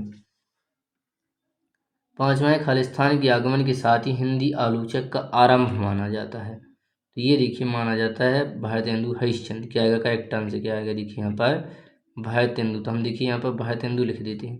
अगला छठवां खालिस्तान में लेखक स्वयं अपने जीवन की कथा पाठकों के समक्ष प्रस्तुत करता है, तो वो कहलाता है देखिए जिसमें स्वयं लिखता है वो देखिए आत्मकथा कहलाती है, क्या कहलाती है देखिए आत्मकथा। चलिए बात करेंगे आगे। आगे ये रहा देखिए 7वां प्रश्न, आप आंसर तो देख ही चुके होंगे नीचे। 7वां है आलोचना के क्षेत्र में वरदान स्वरूप किसका आगमन हुआ है, तो ये देखिए रामचंद्र शुक्ल का हुआ है, किसका हुआ है देखिए रामचंद्र शुक्ल का हुआ है। तो आपको देखिए आराम से इन प्रश्नों को याद करते जाना है। अब हम बात करेंगे देखिए सत्य वाले प्रश्नों की, तो ये रहे देखिए आपके सामने लिखा हुआ है यहाँ पर कि द्विवेदी युग के प्रवर्तक महावीर प्रसाद द्विवेदी हैं, तो हाँ बिल्कुल सही होगा देखिए। दूसरा प्रश्न है चिंतामणि के लेखक आचार्य हजारी प्रसाद द्विवेदी हैं, तो ये ऐसा नहीं है, ये देखिए गलत होगा, चिंतामणि के लेखक हजारी प्रसाद द्विवेदी नहीं है। अगला तीसरा प्रेमचंद का प्रसिद्ध उपन्यास गोदान है, तो हाँ गोदान है गमन है दोनों है, ये क्या होगा देखिए सॉरी ये क्या होगा देखिए सत्य होगा है। अगला है तीसरा इन नाटक और एकांकी में कोई अंतर नहीं, जबकि अंतर तो है जब तो हम यहाँ पर लिखते हैं सीखते हैं, तो यह क्या होगा देखिए असत्य होगा। अगला है यहाँ पर देखिए 5वां कि किशोरी लाल की इंदुमती पहली कहानी है, तो ये देखिए हाँ यहाँ पे क्या होगा सत्य होगा, ये पहली कहानी है इंदुमती। अगला है 6वां एक घूंट एकांकी के रचनाकार जयशंकर प्रसाद है घूंट के, तो हाँ ये क्या होगा यहाँ पर देखिए सत्य होगा। प्रश्न 7वां रानी केतकी की कहानी को हिंदी का सर्वप्रथम लघु उपन्यास माना जाता है, तो हाँ ये देखिए बिल्कुल सत्य होगा। इन लाइनों को देखिए आपको एक एक माइंड में रखना है, क्योंकि इस तरह के प्रश्न देखिए सीधे हमसे विकल्पों में भी पूछे जा सकते हैं प्रश्न पत्र में, जरूरी नहीं है कि जो परीक्षा में दिया गया है उसी तरह से पूछा जाए, ये भी हो सकता है कि जो सत्य सत्य वाले प्रश्न हैं वो देखिए हमसे एक वाक्य में भी पूछे जा सकते हैं कि इस तरह से प्रश्न आ सकता है कि बताइए हिंदी का सर्वप्रथम लघु उपन्यास क्या है। तो आपको क्या बताना होगा, रानी केतकी की कहानी। तो आपको देखिए इसको एक वाक्य तरह से याद करना होगा बहुत अच्छी तरीके से। चलिए 8वां प्रश्न है, जीवनी सत्य घटना पर आधारित होती है। तो हाँ, ये हम लगातार उत्तर अंतरों को सीखते आ रहे हैं, तो ये देखिए क्या होगा यहाँ पर सत्य होगा। चलिए अब हम बात करेंगे यहाँ पर देखिए जोड़ियों की। तो ये रही आपके सामने जोड़ियाँ। पहली जोड़ी है उपेंद्र नाथ अस्कर। तो इसका करेक्ट आंसर क्या हो जाएगा, देखिए आकाशचारी होगा। अगला है देखिए आत्मकथा के क्षेत्र से निकली विधा है। तो आत्मकथा के क्षेत्र से निकली जो विधा है वो है देखिए यहाँ पर संस्मरण। अगला है संवादीय। तो ये होगा देखिए यहाँ पर करेक्ट आंसर क्या हो जाएगा, संवादी। इसका करेक्ट आंसर हो जाएगा देखिए फणसनाथ रेणु। चलिए थोड़ा सा यहाँ पर हम कलर को बदल देते हैं, तो ये होगा देखिए यहाँ पर करेक्ट आंसर। अगला है अंतरंग साक्षात्कार। तो इसके देखिए यहाँ पर करेक्ट आंसर क्या हो जाएगा, डायरी। क्या हो जाएगा, देखिए इसका करेक्ट आंसर हो जाएगा यहाँ पर डायरी हो जाएगा। अगला है यहाँ पर 5वां, हिंदी गद्य साहित्य की धरोहर है। तो ये धरोहर देखिए यहाँ पर निबंध। क्या हो जाएगा, देखिए निबंध हो जाएगा। अगला है देखिए यहाँ पर साक्षात्कार विधा मूल रूप से देन है। तो ये मूल रूप से देन है देखिए यहाँ पर पत्रकारिता की। चलिए अब हम बढ़ते हैं यहाँ पर देखिए एक वाक्य वाले प्रश्नों की ओर। तो ये रहे देखिए आपके सामने प्रश्न लिखा हुआ है। पहला प्रश्न है कि थोड़ा सा और खिसका लेते हैं। प्रश्न है आपके सामने कि मोहन राकेश के प्रसिद्ध नाटक का नाम बताइए। तो इसके नाटक का नाम हो जाएगा देखिए लहरों के राजवंश। क्या हो जाएगा, देखिए यहाँ पर लहरों के राजहंस होगा। सॉरी यदि हमने वंश कहा हो तो राजहंस होगा। अगला है दूसरा, निबंध किसकी कसौटी हुआ करता था। तो निबंध देखिए यहाँ पर गद्य की कसौटी हुआ करता था। अगला प्रश्न है तीसरा कि संकलनतय क्या है। तो ये देखिए देश काल और घटनाओं का एक है। क्या है, देश है, काल है और घटनाओं का एक है। ये देखिए आप यहाँ पर समझ चुके होंगे। चलिए चौथा प्रश्न है द्विवेदी युग के 2 निबंधकारों के नाम बताइए। तो आप कोई भी 2 याद कर सकते हैं। एक तो आप यहाँ पर चलिए याद करें, दोनों को बता देते हैं। पहला आप देखिए यहाँ पर सरदार पूर्ण सिंह याद कर सकते हैं। सरदार पूर्ण सिंह। और दूसरा आप यहाँ पर देखिए याद कर सकते हैं श्याम सुंदर दास। क्या कह सकते हैं, श्याम सुंदर दास। चलिए श्याम सुंदर दास। अगला देखिए 5वां कि यशपाल ने साम्यवादी विचारधारा से प्रभावित होकर किस प्रकार की कहानियाँ लिखी हुई हैं। तो इन्होंने देखिए साम्यवादी विचारधारा से प्रभावित होकर, किसने, यशपाल ने। तो इन्होंने देखिए जो लिखी हुई हैं वो देखिए सामाजिक विचारधारा की प्रकार से कहानियाँ इन्होंने देखिए लिखी हुई हैं सामाजिक। अगला 6वां, चंद्रगुप्त किसकी नाट्य रचना है। तो ये है देखिए चंद्रगुप्त यहाँ पर जयशंकर प्रसाद जी की। किसके देखिए यहाँ पर जयशंकर प्रसाद की है देखिए। तो करेक्ट आंसर क्या होगा यहाँ पर जयशंकर प्रसाद होगा। 7वां, गद्य की कोई 4 प्रमुख विधाओं के नाम लिखिए।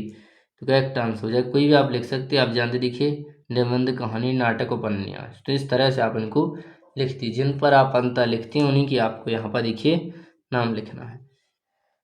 चलिए तो अब देखिए यहाँ पर आगे बढ़ते हैं और ये वाली जो अध्याय है वो भी देखिए समाप्त होता है। हम बढ़ते हैं आगे, जो आगे यहाँ पर दिए गए होंगे। तो ये देखिए यहाँ पर अब आ चुके हैं आगे वाले गद्य से संबंधित और भी हैं। चलिए इनकी अब हम बात करते हैं।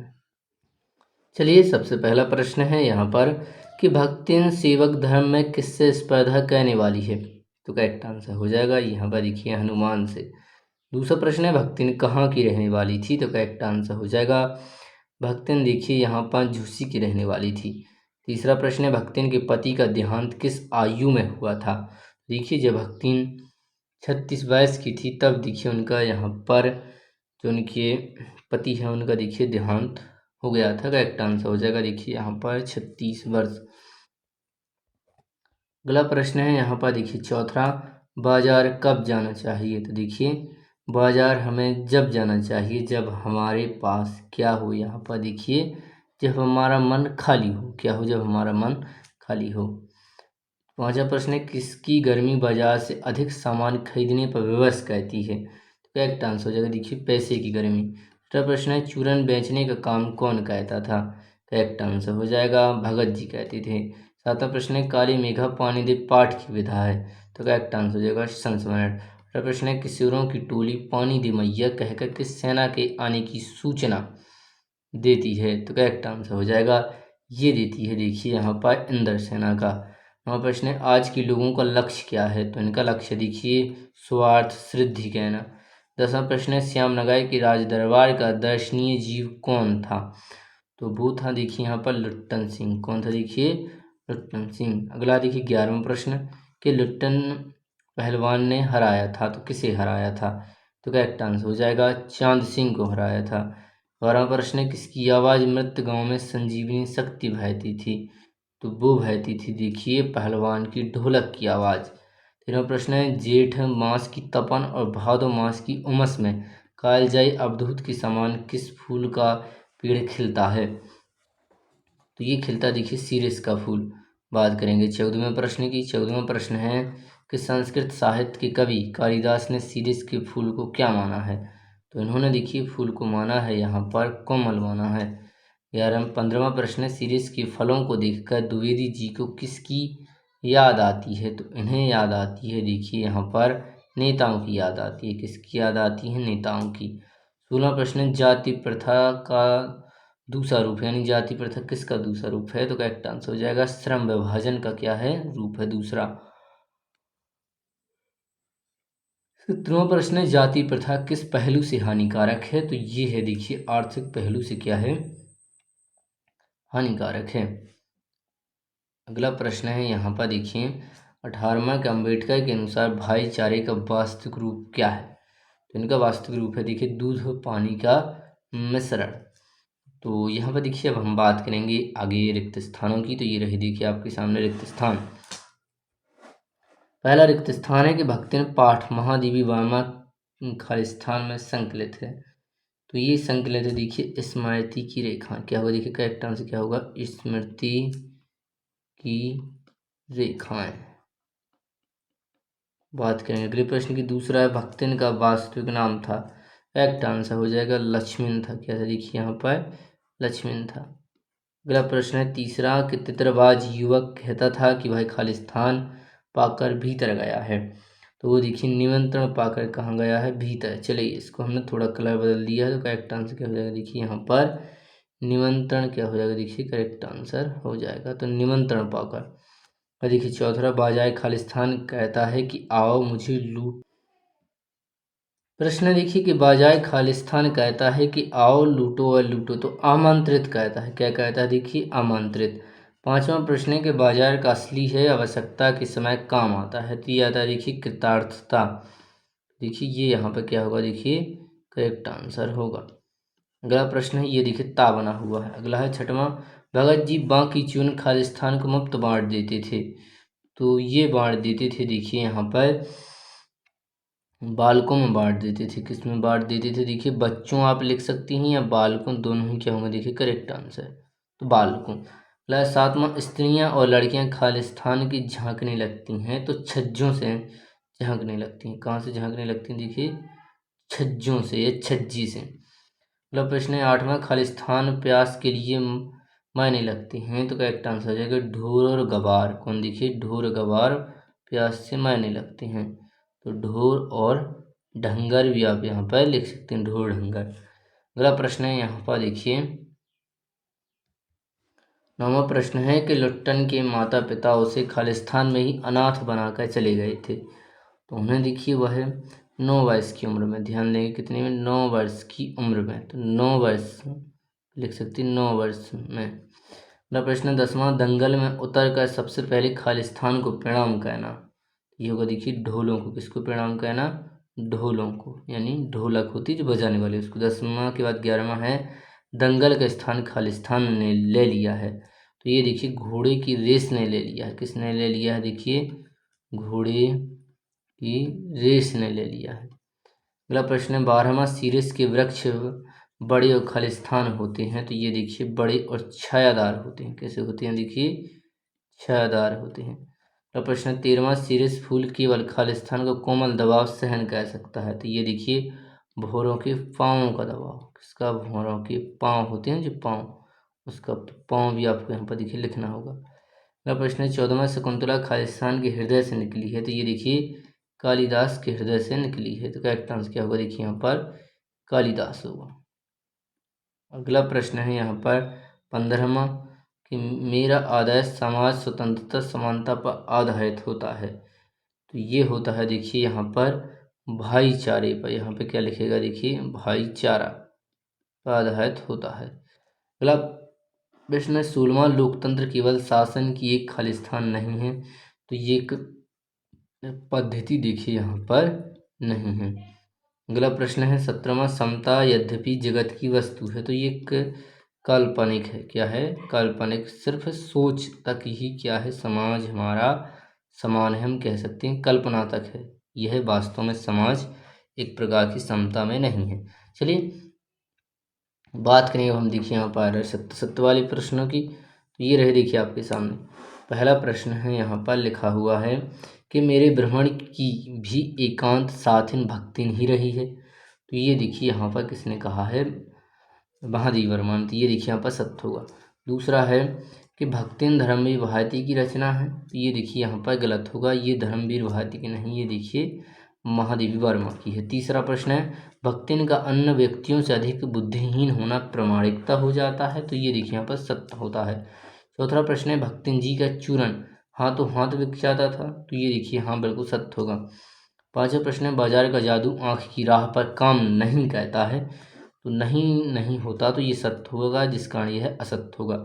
छठा प्रश्न है वह निर्मम व्यक्ति पैसे को अपने आहत गर्भ में बिलखता ही छोड़ देता है। तो ये देखिए यहाँ पर क्या होगा, सत्य होगा, यानी पैसा किसी को भी बिलखता हुआ छोड़ देता है, कोई भी व्यक्ति ऐसा हो जाता है। यहाँ पर ये देखिए सही से नहीं दिख रहा है इस फोटो में, लेकिन हम कोशिश करेंगे कि यदि अगली फोटो नहीं है तो इसी फोटो में हमें देखिए इसको कहना होगा। चलिए तो हम यहाँ पर आपको पढ़ देते हैं जिससे आप आसानी से इनको समझ पाएंगे। प्रश्न देखिए 7वां के परचेजिंग पावर का अर्थ है क्रय शक्ति होता है। तो ये देखिए आप जानते हैं परचेजिंग पावर का अर्थ क्रय शक्ति क्या होता है, ये देखिए यहाँ पर और असत्य हो जाएगा, क्या हो जाएगा, ये देखिए यहाँ पर असत्य होगा। अगला प्रश्न है 8वां मेढक मंडली की अगवानी मालाओं से होती है। तो ये देखिए यहाँ पर क्या होगा, असत्य होगा। अगला प्रश्न है 9वां ऋषि मुनियों ने दान को सबसे ऊंचा स्थान बताया है। तो ये देखिए हाँ सत्य होगा। अगला है 10वां प्रश्न कि श्यामनगर के वृद्ध राजा दंगल और शिकार प्रिय थे। तो ये देखिए यहाँ पर बिल्कुल सत्य होगा। 11वां प्रश्न है पहलवानों का दैनिक भोजन व्यय सुनते ही राजकुमार ने कहा होरिबुल, क्या कहा, होरिबुल। तो ये देखिए यहाँ पे क्या होगा, असत्य होगा। प्रश्न 12वां शेर के बच्चे का असल नाम लुट्टन सिंह पहलवान था। तो ये देखिए यहाँ पर गलत होगा। प्रश्न 13वां शीर्ष का फूल बसंत के आगमन के साथ जो लहक उठता है। तो ये देखिए यहाँ पे क्या होगा, सत्य होगा। प्रश्न 14वां शीर्ष का फूल संस्कृत साहित्य में बहुत कठोर माना गया है। तो ये देखिए हाँ यहाँ पे क्या होगा, बिल्कुल सत्य होगा। 15वां प्रश्न है कि शीर्ष अद्भुत अवधूत है। तो ये देखिए हाँ यहाँ पर सत्य होगा। सॉरी ये वाला जो ऊपर वाला प्रश्न था 14वां, वो देखिए यहाँ पर असत्य होगा क्योंकि उसे कठोर नहीं माना गया, उसे देखिए कोमल माना गया है। सॉरी इसके लिए। तो ये क्या होगा, यहाँ पर देखिए कोमल होना था। चलिए अगला प्रश्न है यहाँ पर 16वां इस युग में भी जातिवाद के पोषकों की कमी नहीं है। हाँ ये देखिए बिल्कुल सही कहा है, अभी भी बहुत से लोग जातिवाद को फैलाते हैं। 13वां प्रश्न है कि जाति प्रथा भारत में बेरोजगारी का अप्रत्यक्ष कारण बनी है। तो ये देखिए यहाँ पर क्या होगा, असत्य होगा। 18वां प्रश्न है डॉक्टर भीमराव अम्बेडकर जाति प्रथा के समर्थक थे। वो समर्थक नहीं थे, वो उसके विरोधी थे, मतलब वह जाति प्रथा करने से रोकते थे, और इसका मतलब है कि उसका समर्थन करते थे, यह क्या होगा, असत्य होगा।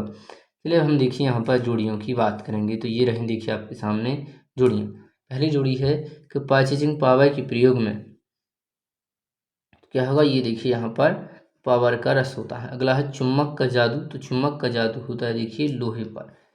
अगला प्रश्न है जिठौत। तो जिठौत का मतलब क्या होता है, यहाँ पर जीठ का पुत्र होता है। अगला देखिए भक्तिन का वास्तविक नाम वो था देखिए यहाँ पर लक्ष्मण, क्या था देखिए लक्ष्मण। अगला है जो उन्हें चाहिए वह क्या है, जीरा और नमक। चलिए अब हम बात करेंगे अगली जोड़ियों की। तो ये रहे देखिए आपके सामने अगली जोड़ियाँ। पहली जोड़ी है दूध पानी का मिश्रण। तो ये है देखिए यहाँ पर क्या है, भाईचारे का वास्तविक रूप। हम देखिए इनको पहले देख चुके हैं। अगला है मेरा आदर्श समाज। तो इसमें क्या हो, स्वतंत्रता हो, समानता हो या भ्रातृता, यानी यहाँ पर देखिए भाईचारा हो। अगला है समता, तो समता का मतलब क्या होता है, नियमन सिद्धांत।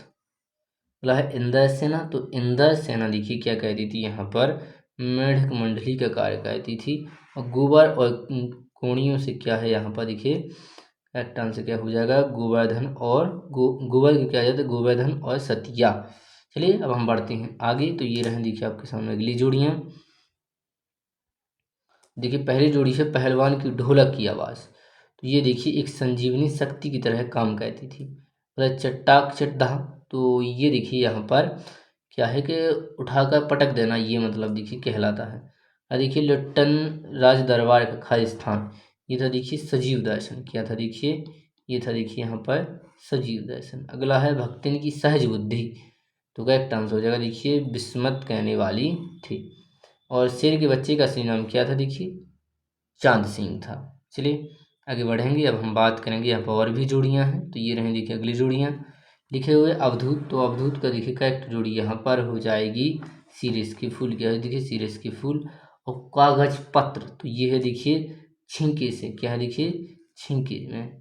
चलिए अगला है जरा और मृत्यु, तो जरा और मृत्यु ये है देखिए यहाँ पर क्या है कि अति प्रमाणिक सत्य है, जो बूढ़ा होगा और उसकी क्या होगी, मृत्यु भी होगी। ये देखिए पूरे तरीके से क्या है, सत्य है। अगला है सिरे से, तो सिरे से क्या है देखिए कि यहाँ पर हम कहें तो अद्भुत अवधूत है।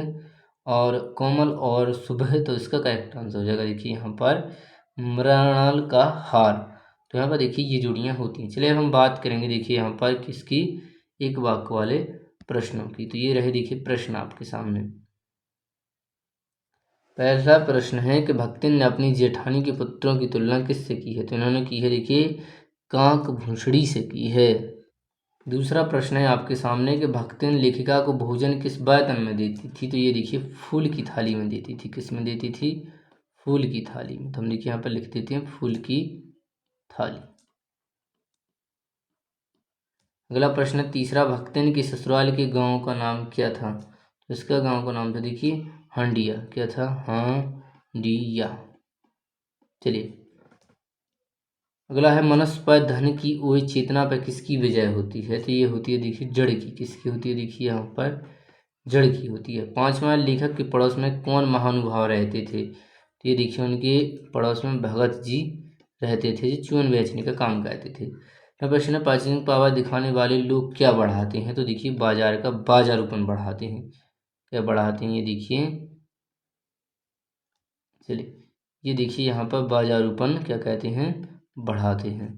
तो प्रश्न है सातवां, आषाढ़ का पहला पखवाड़ा बीते जाने पर क्षितिज पर क्या दिखाई नहीं देती है, ये नहीं दिखाई देती है देखिए बादल की रेखा तक नहीं दिखी देती है, तो बादल की रेख या बादल की रेखा, तो बादल की देखिए यहाँ पर रेख या रेखा।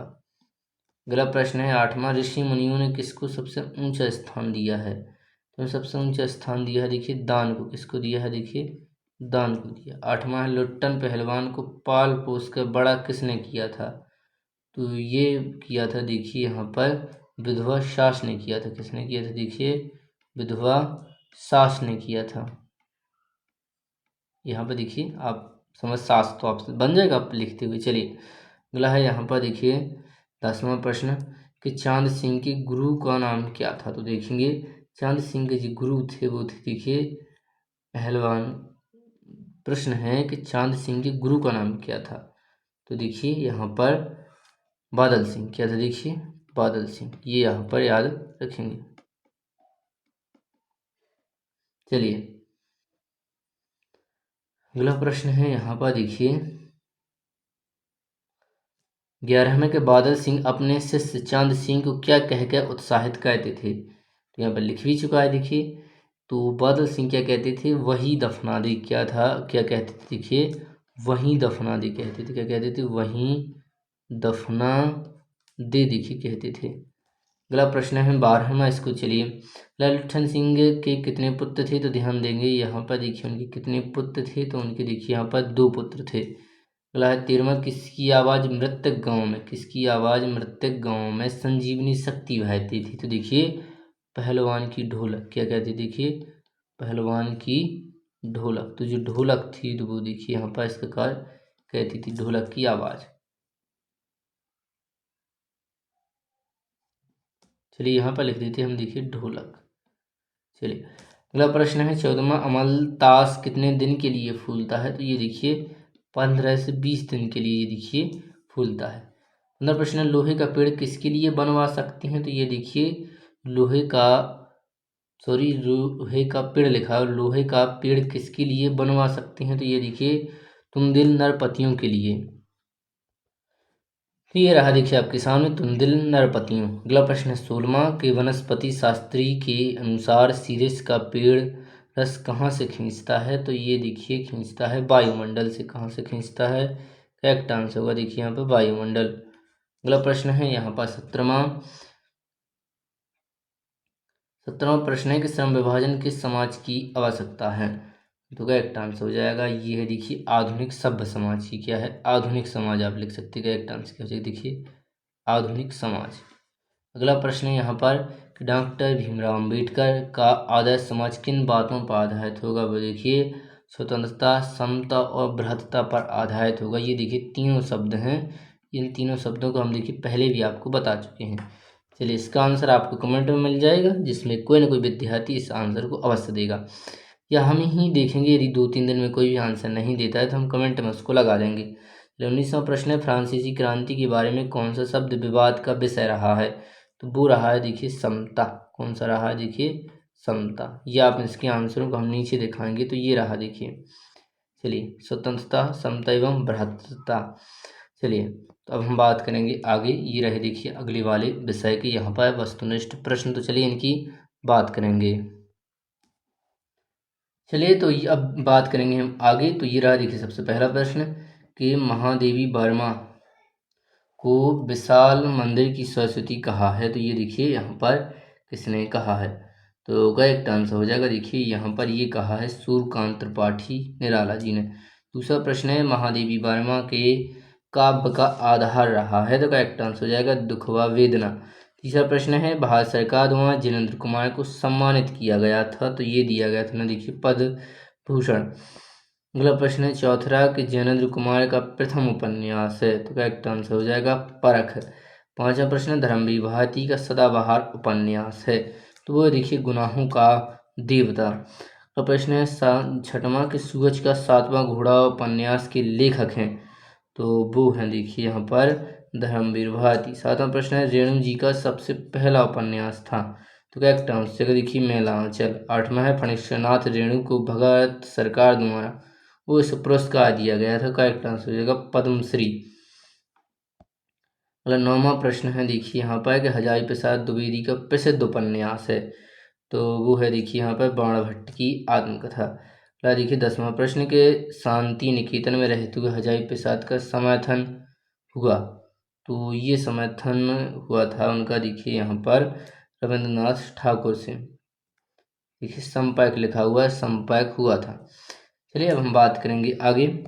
ये रहे देखिए आपके सामने रिक्त स्थान। तो पहला रिक्त स्थान है यहाँ पर लिखा हुआ है कि महादेवी वर्मा को खालिस्तान काव्य संग्रह के लिए ज्ञानपीठ पुरस्कार मिला है। तो इनकी कौन सी रचना के लिए? तो ध्यान देंगे यामा इनकी एक रचना है काव्य संग्रह, उसके लिए देखिए इन्हें ज्ञानपीठ पुरस्कार मिला हुआ है। दूसरा प्रश्न है महादेवी वर्मा ने खालिस्तान पत्रिका का निःशुल्क संपादन किया है? तो वो देखिए इन्होंने चांद पत्रिका का। किसका? देखिए चांद पत्रिका का। तीसरा इसने जैनेंद्र जी की माता का नाम क्या था? तो इनकी माता का नाम था देखिए रमा देवी। क्या था? देखिए यहाँ पर रमा देवी। प्रश्न चौथा मुक्तिबोध उपन्यास के रचनाकार हैं? तो वो है देखिए जैनेंद्र कुमार। क्या होगा? देखिए करेक्ट आंसर होगा यहाँ पर जैनेंद्र कुमार। प्रश्न 5वां ठेले पर हिमालय धर्मवीर भारती का खालिस्तान है? तो ये देखिए उनका निबंध संग्रह। क्या है इनका? देखिए यहाँ पर निबंध संग्रह है। चलिए बात करेंगे अगले प्रश्न की। अगला प्रश्न है 6वां 1972 में धर्मवीर भारती को भारत सरकार की ओर से कौन सा पुरस्कार मिला है? तो इन्हें मिला है देखिए पद्मश्री। क्या मिला है? इन्हें मिला है देखिए यहाँ पर पद्मश्री। अगला प्रश्न है 7वां रेणु जी के पिता खालिस्तान भारतीय राष्ट्रीय आंदोलन में सक्रिय रहे हैं? तो ये रहे देखिए सीसा मंडल।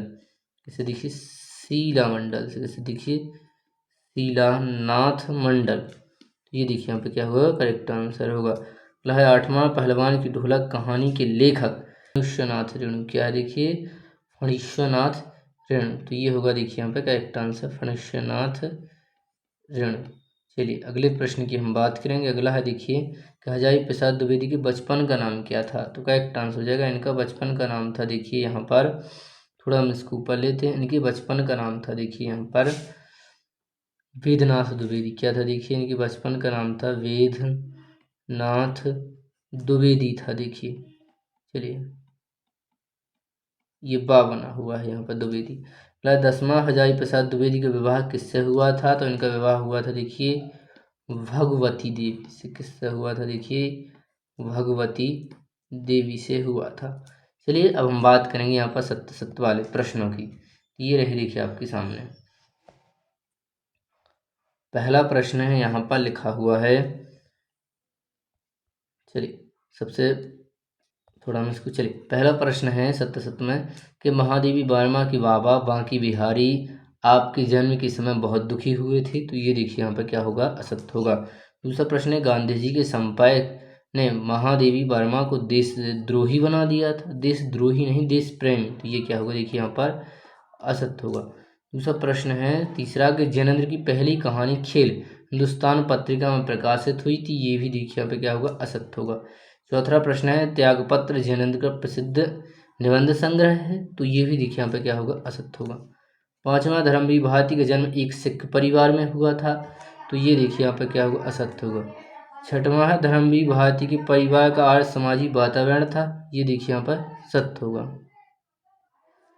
चलिए अगला प्रश्न है यहाँ पर सातवां के भारतीय सरकार ने 2016 में रेणु जी के सम्मान में 5 रुपए का टिकट जारी किया था। तो ये यहाँ पर क्या होगा, पूरी तरह सत्य होगा। अगला प्रश्न है आठवां नेपाली क्रांति की कथा रेणु जी का प्रसिद्ध रिपोर्टाज है। तो ये यहाँ पे क्या होगा देखिए, बिल्कुल सत्य होगा। नौवां प्रश्न है कि हजारी प्रसाद द्विवेदी ने सरस्वती पत्रिका का संपादन किया है। तो ये देखिए यहाँ पे क्या होगा, गलत होगा, इन्होंने सरस्वती का संपादन नहीं किया है। 10वां प्रश्न था कि अमरदास का पौथा हजारी प्रसाद द्विवेदी का प्रसिद्ध निबंध संग्रह है। तो ये देखिए क्या था, असत्य होगा। चलिए सही जोड़ियों की हम यहाँ पर बात करेंगे। ये रही देखिए आपके सामने सही जोड़ियाँ। पहली जोड़ी है देखिए लिखा हुआ है महादेवी वर्मा। तो करेक्ट आंसर हो जाएगा फर्रुखानाथ से इनका क्या है देखिए संबंध है। दूसरा है जैनेंद्र कुमार, इसकी करेक्ट जोड़ी हो जाएगी देखिए कुणियागंज कस्बा।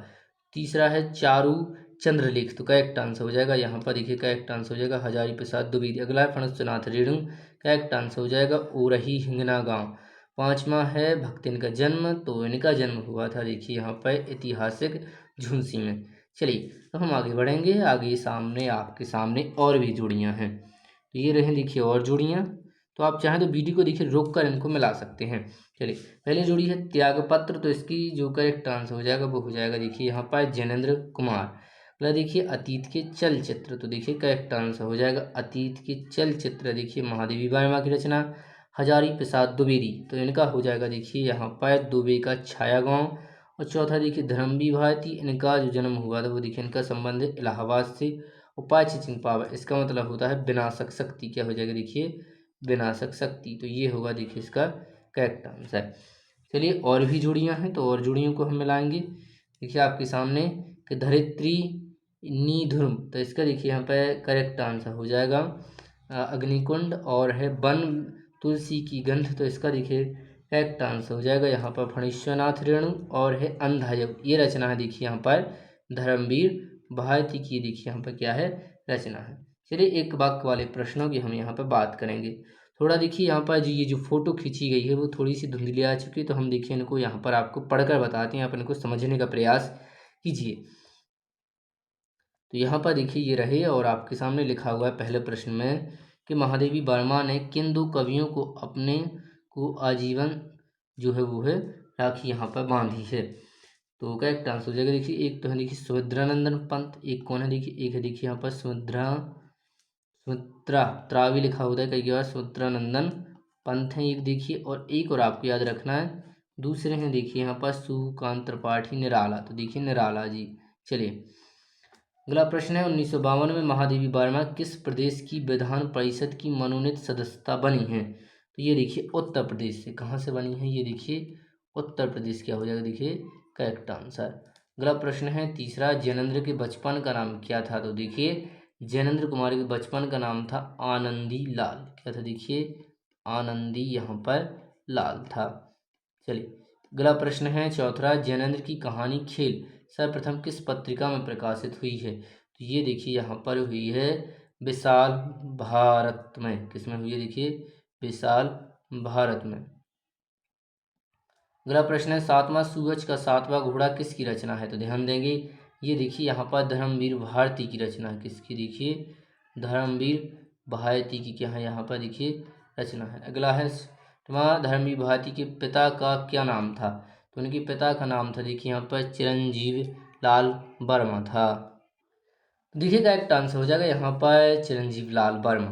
सातवां प्रश्न है यहाँ पर कि रेणु जी मारे गए गुलफाब कहानी पर कौन सी हिंदी फिल्म बनी थी? तो उस कहानी का नाम है देखिए तीसरी कसम। क्या है? देखिए उसका नाम है देखिए यहाँ पर तीसरी कसम। चलिए यहाँ पर हम अगले प्रश्न की बात करेंगे। हमें आशा है कि आप उसको लिख सकते हैं। चलिए क्या है वैसे उसका आंसर? देखिए यहाँ पर तीसरी कसम। चलिए हम इसको यहाँ पर लिख ही देते हैं, तो वो क्या हो जाएगा? देखिए यहाँ पर तीसरी और कसम। तो देखिए तीसरी कसम है। अगला प्रश्न है यहाँ पर आठवां, किस लेखक की यथार्थवादी परंपरा को रेणु जी ने अपनाया है? तो वो है देखिए यहाँ पर प्रेमचंद। कौन से कवि हैं? देखिए प्रेमचंद्र हैं, चंद्र। अगला प्रश्न है नौवां, भारत सरकार ने हजारी प्रसाद द्विवेदी को किस उपाधि से सम्मानित किया है? तो उन्होंने देखिए उन्हें पद्म भूषण मिला है। क्या मिला है? पद्म भूषण यहाँ पर देखिए उन्हें मिला है। तो ये हो जाएगा देखिए यहाँ पर क्या हो जाएगा? Correct answer. अगला प्रश्न है 10वां, हजारी प्रसाद द्विवेदी की माता का नाम क्या था? माता का नाम था देखिए यहाँ पर ज्योतिकली। क्या था? ज्योतिकली देवी था। देवी आप लगा लीजिए। तो यहाँ पर देखिए इस तरह से हमने इनको यहाँ पर कंप्लीट किया है। तो ये देखिए यहाँ पर क्या थी वीडियो का, ये देखिए पार्ट 1 है। हम यहाँ पर देखिए पार्ट 2 भी अपलोड करेंगे। यदि पार्ट एक ही में यदि हम एक ही वीडियो बना दें तो देखिए वीडियो बहुत लंबी हो जाएगी। इनकी देखिए प्लेलिस्ट में आपको मिल जाएगा, और जब भी अपलोड होगा तो इसका जो दूसरा पार्ट रहेगा वो देखिए इसी के यहाँ पर डिस्क्रिप्शन में आ जाएगा। तो वहाँ पर लिंक रहेगी, आप आसानी से दूसरे पार्ट को देख पाएंगे। तो यहाँ पर देखिए हमने इसको वीडियो को इतना ही बनाया है। चलिए अब हम आपसे मिलेंगे अगली वीडियो में। यदि आपसे कहेंगे, यदि आप नए थे चैनल को तो सब्सक्राइब करें, और आपकी जो भी राय है आप हमें कमेंट में दें, जिससे हम आपके ऊपर सब के ऊपर वीडियो बना सकें। तो इसी के साथ ये वीडियो समाप्त होती है।